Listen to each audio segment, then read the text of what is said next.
지난 시간에 우리가 살펴보았듯이 다른 복음은 없다. 복음은 다양하지도 않고 복음은 오직 하나밖에 없다. 여러분들 복음에 대해서 제가 지난 시간에 말씀드렸죠. 여러분들에게 누가 복음은 무엇입니까? 이런 질문을 던지면 여러분들은 뭐라고 말씀하신가요? 만약 여러분들이 어느 누군가에게 예수를 전한다고 전도를 하거나 또 복음을 전할 때 그러면 당신이 나에게 전하고자 하는 복음은 무엇입니까? 여러분들에게 이렇게 질문을 던진다면 여러분들은 뭐라고 말하실 건가요?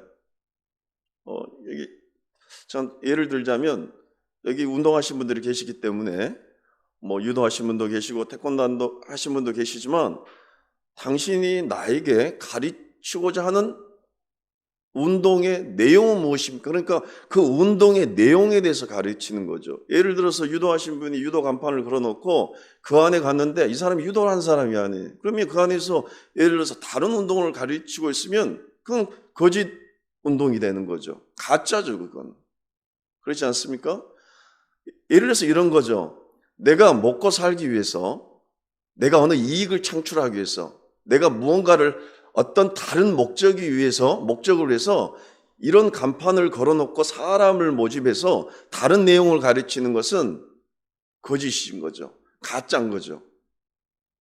그러면 본문에서 사도 바울은 목숨을 걸고서라도 끝까지 지키고자 했고 끝까지 전하고자 했던 복음. 그러면 설교단에서 강대상에서 여러분들에게 제가 말하고자 하는 것은 무엇일까요? 복음입니다. 여기 앉아서 제가 제 인생을 이렇게 살아보았더니 어떻게 하니까 잘 살고 어떻게 하니까 돈을 벌고 어떻게 하니까 행복하고 이딴 소리 하는 것은 복음이 아닌 거예요. 이거는 그냥 세상에 나가서 사람들과 만나서 이야기하는 거고 강대상에서 전하고자 하는 것은 그 사람이 청중들이 1명이 있든 100명이 있든 20명이 있든 1000명이 있든 간에 전하고자 하는 것은 예수 그리스도의 복음을 전하는 거예요. 이 복음 외에 다른 것을 전하는 것은 거짓 복음이라는 거예요. 그러니까 복음은 단 하나인 거예요. 복음은 하나인 거예요. 유도면 유도가 하나인 거지 유도 플러스 다른 게 있는 게 아니에요. 복음은 하나인 거예요. 사도 바울이 지금 너희들이 이 복음 외에 다른 것을 전하면 저주를 받을 것이라고 2번이나 강조했어요. 저주를 받을 것이다. 얼마나 무서운 경고의 메시지입니까? 저주를 받을 것이다. 하나님의 말씀인 성경에 2번이나 기록해서라도 사도 바울이 강조하고 싶었던 것, 다른 복음은 없다. 만일 다른 복음을 전하는 자들이 있다면 전하는 자가 하늘에서 온 천사일지라도 다른 복음을 전하면 저주를 받을 것이다. 단호하고도 분명하게 사도 바울이 말했어요. 그 복음을 여러분들 알고 계신가요? 그 복음을 다른 이들에게 바르게 전할 수 있는가요? 복음은 무엇입니까? 복음의 핵심은 오직 예수 그리스도의 복음. 예수는 우리를 구원하신 분이며 오직 예수 그리스도의 대속의 공로로 오직 하나님의 은혜로 우리가 구원을 받았다. 그 구원을 받는 우리가 이 땅에서 어떤 삶을 살고 어떤 지향성과 목적성과 어떤 방향성을 가지고 이 땅에서 살아가야 할 것인가. 그러니까 복음을 알고 예수 그리스도를 만난 사람은 360도 변화된 모습으로 나타날 수밖에 없는 거예요. 그런데 갈라디아 교회에 거짓 복음을 전하는 자들이 침투했어요. 그래서 복음은 그래 사도 바울이 전한 복음은 맞아. 하지만 그 복음에 또 다른 무언가가 포함이 되어야 돼. 이러면서 거짓 복음을 전하는 거예요. 그때 지금 사도 바울의 심정이 어떨까요? 그렇게도 갈라디아 지역 교회에 가서 예수 그리스도의 복음을 전했고 잠시 이 갈라디아 지역 교회를 떠나 있을 때 거짓 복음을 전하는 자들이 침투해서 엉뚱한 소리를 해버리는 거예요. 그 소식을 사도 바울이 들었어요. 그리고 부랴부랴 급하게 지금 편지를 보낸 거예요. 이 편지를 보낸 내용이 갈라디아서요. 예? 갈라디아서라는 책이에요. 오늘 본문을 볼까요? 11절과 12절에 형제들아 내가 너희에게 알게 하노니 내가 전한 복음은 사람의 뜻을 따라 된 것이 아니니라. 이는 내가 사람에게서 받은 것도 아니요 배운 것도 아니요 오직 예수 그리스도의 계시로 말미암은 것이니라. 오직 예수 그리스도의 계시로 이 복음을 받았다라는 거예요. 자, 사도 바울이 말했습니다. 사람의 뜻을 따라 받은 것도 아니고 사람에게 받은 것도 아니고 사람에게도 배운 것이 아니라는 거예요. 자신이 받은 복음은 하나님의 계시라는 거예요. 여러분들 계시라는 뜻 아신가요? 계시는 내가 누군가가 비춰주는 만큼만 보이는 겁니다. 하나님이 이렇게 비춰줘서 사도 바울이 알았다라는 거예요. 그러니까 복음은 하나님이 명확히 말해서 주신 거예요. 그러면 사도 바울의 말처럼 복음은 누군가가 연구해서 얻어지는 것도 아니고 복음은 탁월한 목사나 저명한 신학자가 만들어낸 것도 아니에요. 오늘날 여러분들 보세요.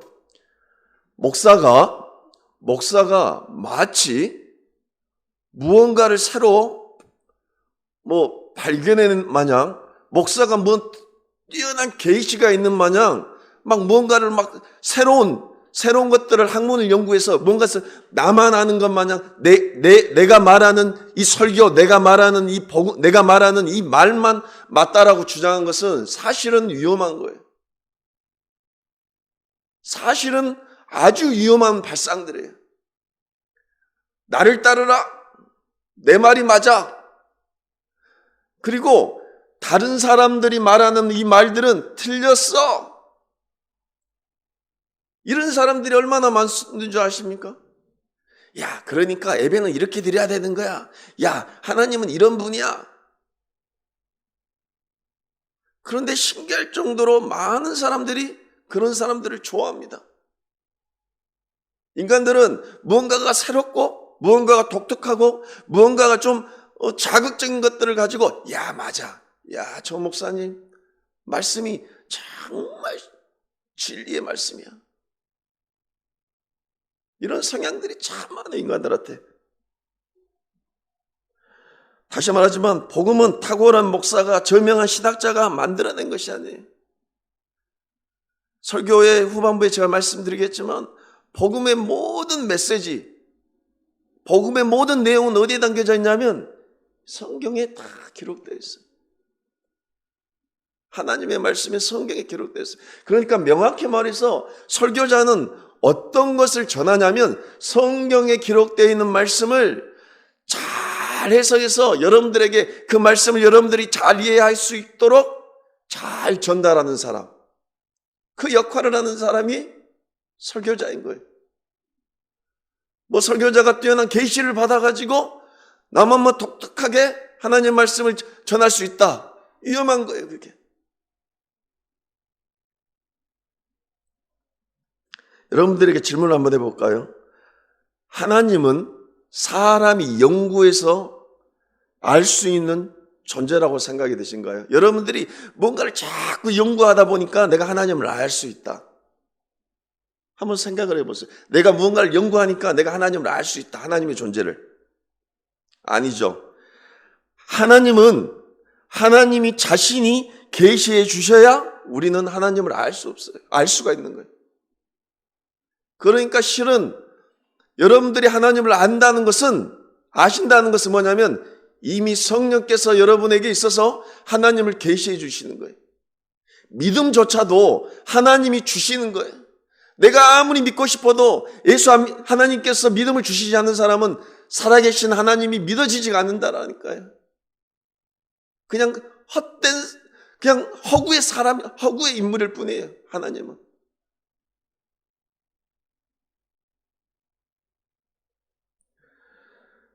음, 지금까지 설교를 들으시면 여러분들이 이런 생각이 드실 거예요. 그렇다면 오늘날 우리가 살아가는 이 시대에도 계시가 필요한가? 이런 생각이 드실 거예요.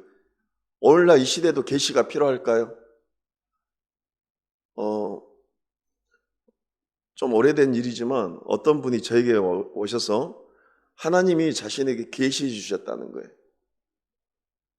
그래서 엉터리 소리를 하길래 그냥 잘 안 듣습니다. 저는 개인적으로. 듣지를 않았어요. 그냥. 하나님이 자신에게 계시를 해 주셨다는 거예요. 근데 여러분들 잘 생각해 보세요. 얼마나 이런 것들 좋아하는 줄 아신가요?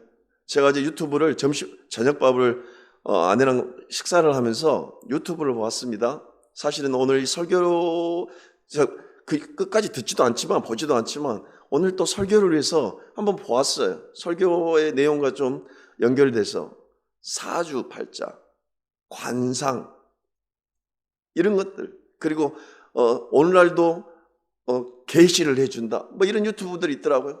끝까지 다 보았어요. 기독교가 말하는 계시는 무엇이냐면 정확히 말해서 이 시대에는 계시는 필요 없다고 말하고 있어요. 그러면 우리는 어떻게 하나님의 뜻과 하나님을 알 수 있느냐? 우리는 기록된 성경을 통해서 하나님을 바르게 이해하고 깨달을 수 있다는 거예요. 그러면 우리에게 있어서 그러면 계시 말고 또 무엇이 필요하냐? 정확히 말해서 우리는 조명하심이 필요한 거예요. 성령의 조명하심. 여러분들 조명하심 아시죠? 우리가 뭡니까? 스탠드 불빛 키면 이런 불을 켜면 이렇게 비춰져서 캄캄한 데서도 이렇게 보여지지 않습니까? 저녁에 불 다 꺼도 이 불 하나 켜면 이곳이 환하게 비춰져요.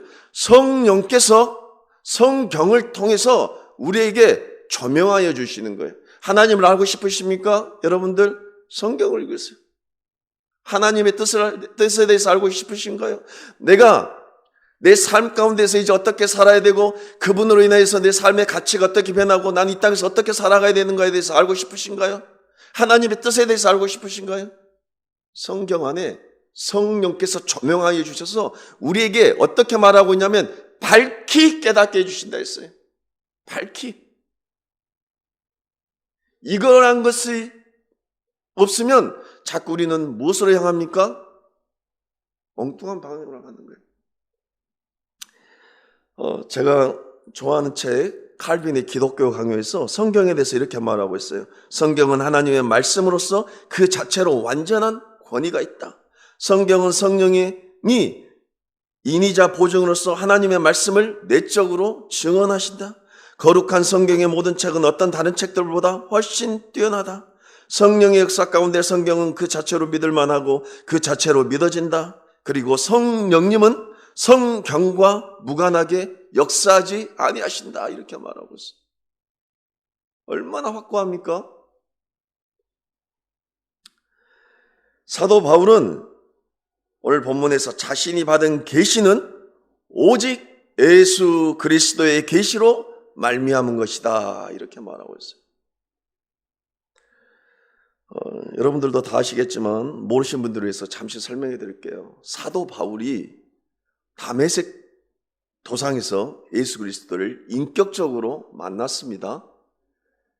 하나님께서 바울에게 친히 알게 하신 예수 그리스도의 계시, 하나님께서 이 복음을 자신에게 계시를 통해서 직접 주셨어요.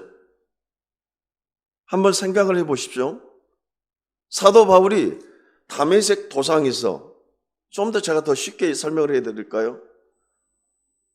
사도 바울이 지금 예수를 믿는 자, 그러니까 예수를 따르는 자를 핍박하기 위해서, 죽이기 위해서 다메섹 도상으로 가는 길에서 부활하신 예수 그리스도를 인격적으로 만났어요. 자, 그 만난 예수 그리스도를 직접 만나서 예수 그리스도를 통해서 직접 계시를 받았어요. 그러면 사도 바울에게 있어서 어떤 게 있을까요? 무엇이 있을까요? 확신이 있죠. 자신이 있죠. 야, 내가 살아계신 부활하신 예수 그리스도를 내가 직접 만났다는 거예요. 그러면 만나지 않은 사람들에 비해서 자신에 있어서 어떤 게 있을까요? 확신 있죠. 자신감 있죠, 지금. 그래서 사도 바울은 뭐라고 말하고 있냐면 갈라디아 교회에 이 복음 외에 다른 복음이 없다라고 확신 있게 말하는 거예요. 여러분들 잘 들어보세요. 잘 생각해 보세요. 사실은 예수 그리스도를 알지 못하고 그 예수 그리스도를 만나지 못하고 하나님에 대해서 알지 못한 사람은 확신이 있을까요, 없을까요? 확신이 없는 거예요. 오늘날 시대도. 자신감 있을까요, 없을까요? 없는 거예요. 그러니까 그런 사람들이 있어서 매일 뭐가 있다? 흔들리는 거예요. 나는 믿음이 있습니다. 예수를 믿습니다. 하지만 사실은 예수를 안 만나고 예수를 관계가 없는 사람은 늘 상관경 속에서 흔들린다니까요. 사도 바울은 다메섹 도상에서 부활하신 예수 그리스도를 직접 만나버리는 거예요. 그러니까 자신의 삶이 바뀌고 인생이 바뀌고 가치관이 바뀌고 뒤집어져 버리는 거예요. 확신이 있는 거예요. 야, 너희들이 예수 그리스도를 내가 진짜 만나봤는데 그거 아니야, 이렇게 말하는 거예요. 왜? 직접 만났기 때문에. 확신이 있는 거예요. 예수로 인하여 우리는 어떤 은혜를 받았는지에 대해 복음의 핵심에 대해 사도 바울은 명확히 알고 있는 거예요. 자신이 있는 거예요. 목사도 마찬가지고 성도들도 마찬가지고 제가 목사님들 모임에서 이 말을 했습니다. 최 목사님은 어떤 하나님 기도 제목이 뭐가 있습니까? 나 질문을 저에게 던지길래 차라리 예수에 미쳐버렸으면 좋겠다 했어요. 그냥 미친 사람들 보면 직접 보진 않았지만 영화 같은 데 보면 꽃을 꼬고 비 오고도 막 하하호하호 하고 막 다니더라고요. 그럼 그 사람들은 비가 오나 눈이 오나 그냥 마냥 좋은 것 같아. 차라리 예수 인형 완전히 미쳐버리면 사람이 뭐지 됐든 저치 됐든 그냥 예수 하나로 막 만족하고 그냥 사는 거예요, 그냥. 근데 덜 미쳤고 아직 정신이 온전하기 때문에 상황과 환경에 자꾸 매어버리는 거예요. 사도 바울이 어떤 사람입니까? 예수로 인하여 어떤 은혜를 받았는지에 대해 복음의 핵심에 대해서 정확히 알아버리는 거예요. 사도 바울이.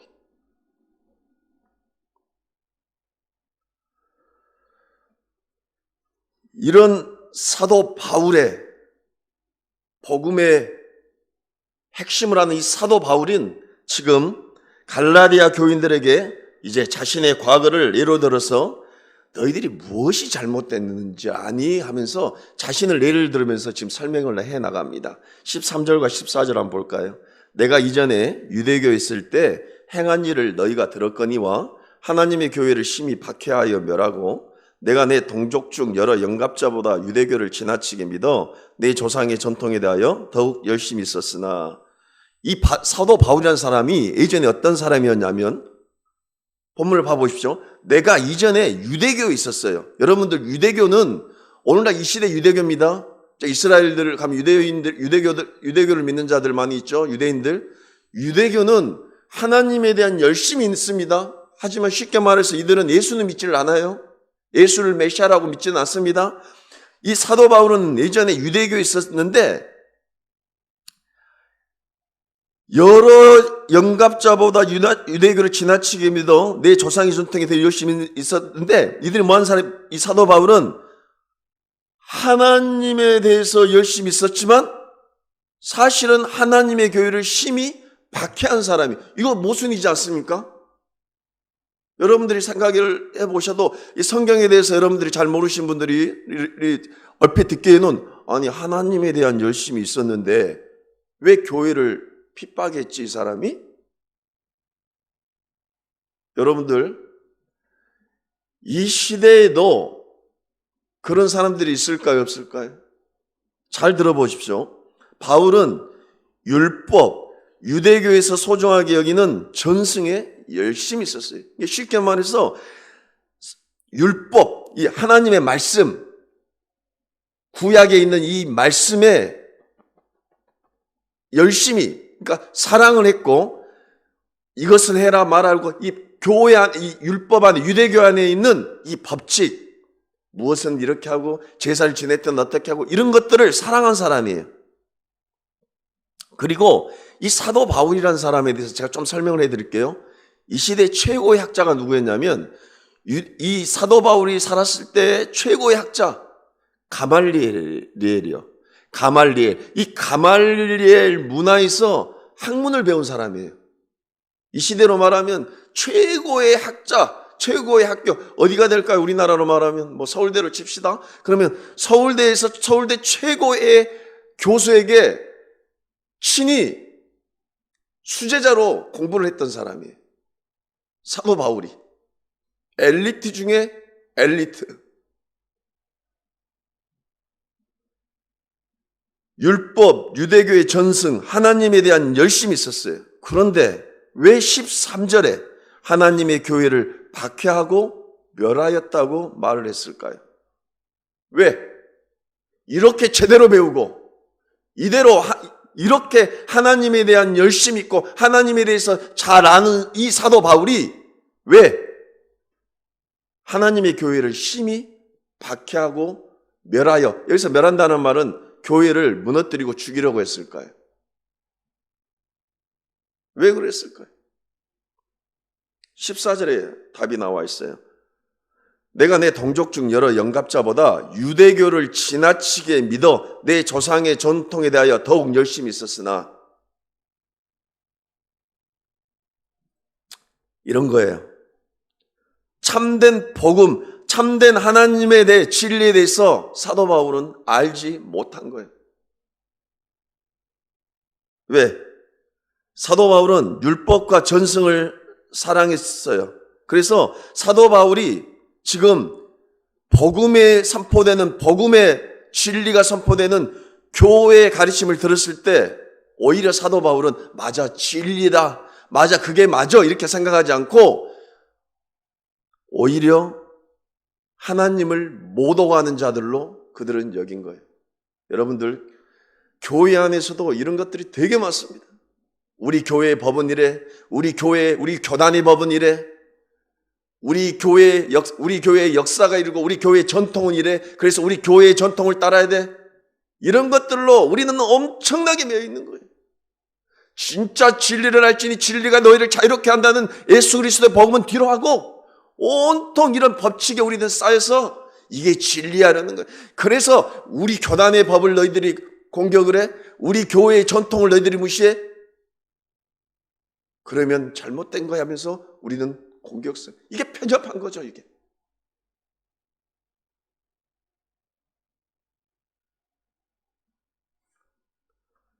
오히려 이런 자들은 하나님 이름이 모욕당한다고 여기기도 해요.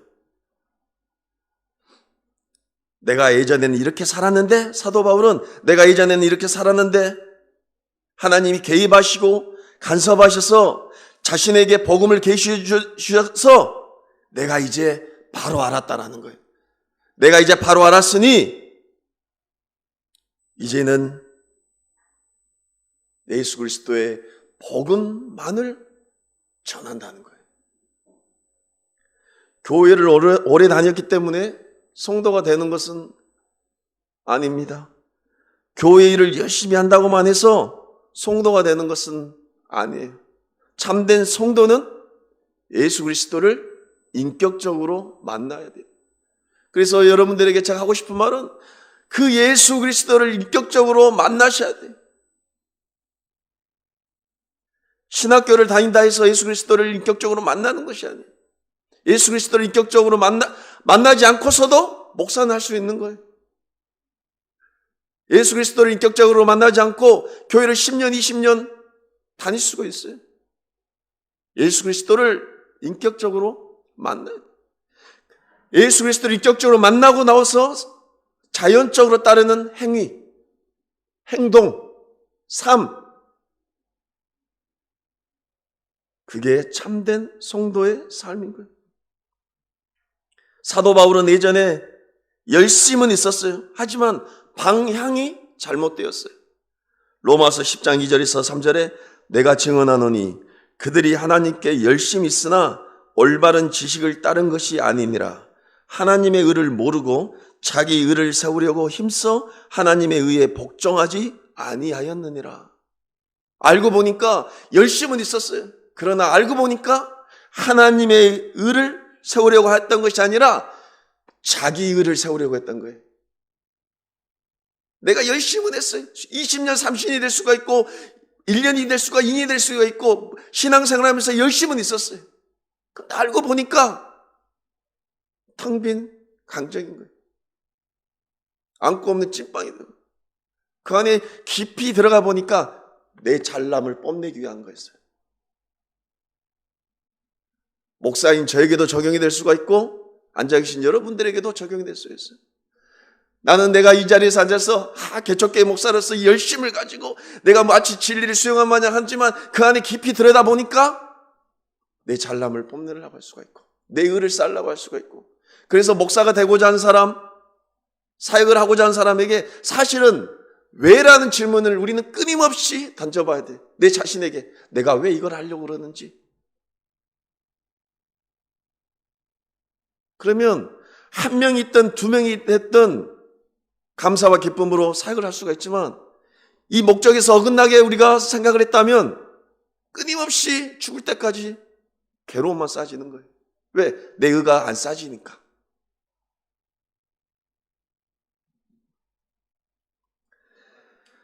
사도 바울은 자신에게 계시된 이 사건을 은혜라고 말하고 있어요. 계시된 사건의 부르심을 은혜라고 말하고 있어요. 주님을 만나고 인격적으로 경험한 모든 성도들에게 공통적으로 나타나야 할 고백, 은혜다. 하나님이 나를 부르셨다. 그러면 왜 우리를 성도로 부르셨을까? 왜 사도 바울을 다메섹 도상에서 인격적으로 만나서 왜 사도 바울을 은혜로 부르셨을까? 왜 부르셨을까요? 우리들의 장래를 더 좋은 일만 생기기 위해서? 우리들에게 뭐 있어서 우리들이 뭐 하는 일마다 만사형통하게 하기 위해서? 아니면 하나님께서 우리를 부르셔서 최은수 인생을 쨍하고 해 뜨는 하루를 주기 위해서 최은수라는 사람을 부르셨을까요?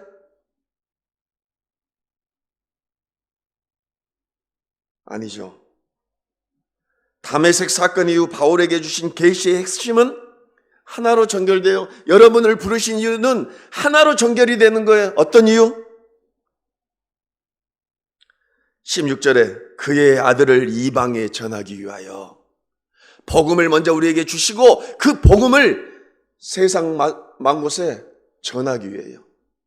여러분들 통해서 예수 그리스도의 복음을 전하기 위해서 희영이의 삶을 통해서 수많은 사람이 예수 그리스도를 전하기 위해서 왜 저를 설교자로 세우셨을까요? 왜 목사로 세우셨을까요? 예수 그리스도의 복음을 전하게 하기 위해서. 그 이유 말고 무엇이 있을까요? 그 이유 말고 뭐가 있을까요?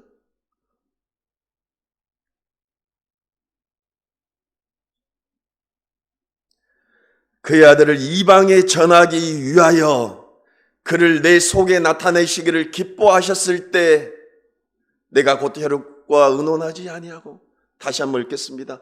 그의 아들 예수 그리스도를 온 세상이 전하기 위하여 하나님께서 내 속에 나타내시기를 기뻐하셨다는 거예요.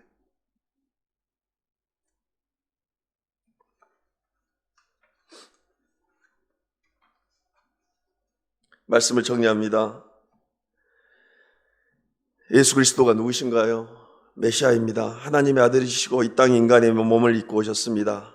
유대인에게만 아니라 이방인과 온 열방과 민족을 구원한 구세주로 이 땅에 오셨어요. 예수 그리스도의 공로로 우리가 구원을 받았어요. 배웠던 사람이건 무식한 사람이건 남녀노소 직업 잘났던 못났던 자격에 상관없이 예수 그리스도를 믿는 자는 죄 용서를 받고 구원함을 받는다 했어요. 그 모든 구원을 하나님께서 오래전에 계획하시고 그분의 변함없는 사랑으로 기다리셨다가 그 사랑을 우리 모두에게 적용하셨어요. 여기 앉아 계신 모든 분들에게 그 은혜를 적용하셨어요. 그리고 우리는 그분의 사랑과 은혜를 깨달아야 돼요. 그리고 고백해야 돼요. 나의 의가 아니라 하나님의 의로 내가 구원함을 받았다. 그런 자가 감사와 기쁨과 찬양이 있고 감사와 기쁨과 찬양의 삶을 살 수가 있어요. 그런 자에게는 겸손이 있죠. 감사가 있어요. 마음 중심에 감격이 있어요. 은혜로 많은 복을 누리고 있어요. 누리며 살 수가 있어요. 여러분들, 하나님께서는 하늘에 복도 주시고 이 땅에 끊임없는 풍성한 복으로 여러분들을 감사와 기쁨과 찬양의 자리로 여러분들을 이끌고 나가시고 그 예수 그리스도, 그 예수 그리스도를 인격적으로 우리가 만나야 됩니다. 그리고 날마다 그 그리스도의 은혜로 날마다 행복한 삶을 살아갈 수 있는 우리 모두가 되기를 주님의 이름으로 소망합니다. 기도하겠습니다.